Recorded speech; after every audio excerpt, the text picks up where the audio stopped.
Ajo që ka ndodhur mira familjeve shqiptare me skemat piramidale është një skenar për filmat hollywoodian. 10 familje quan kursimet e jetës në firmat piramidale dhe mirat të tjera shitën shtëpit duke i depozituar lekët e këto firma. Ajo që pësuan këto familje pasi humbën çdo gjë që kishin, është e pamundur të përshkruhet me fjalë.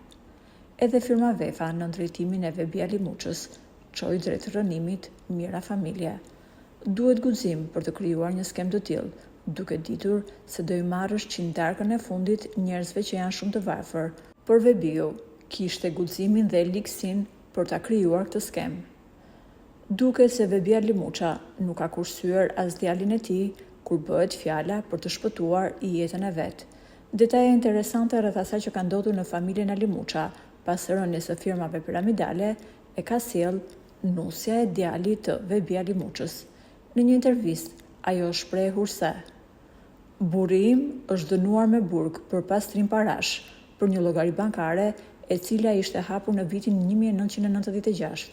Burri im u thirr nga babai i tij, i cili i tha që të hapte një llogari bankare dhe kaq. Ai bëri ashtu siç i tha babai dhe kur nuk ka depozituar lek aty. Këtë llogari e ka përdorur babai i tij për të çuar lekët në Hungari. Dhe kur prokurori e pyeti vjerin tim nëse im shoq e ka hapur vetë këtë llogari apo në bashkëpunim me të, ai i tha: "Nuk e mbaj mend, nuk më kujtohet." Ai u mundua të ulë dënimin e tij dhe ja hodhi fajin djalit të vet, i cili u dënua me 4 vite burg. Është e faktuar çdo veprim që ka bërë Vebi Alimuça, por ai nuk pati kurajon të pranonte dhe futi në burg të birin. Akoma më skandaloze është ajo që më tha Vjera. Më tha: "Mos u mërzit, tani është i ri, do të shkoj në burg e do të bëj stërvitje atje." 4 vite ka lënë shpejt. Unë u mërzita shumë, sepse tani është burri im dhe bashkë kemi edhe një fëmijë. Vebiu duhet të kishte mbrojtur djalin e vet, duhet të kishte thënë të vërtetën, jo ta mbronte kot.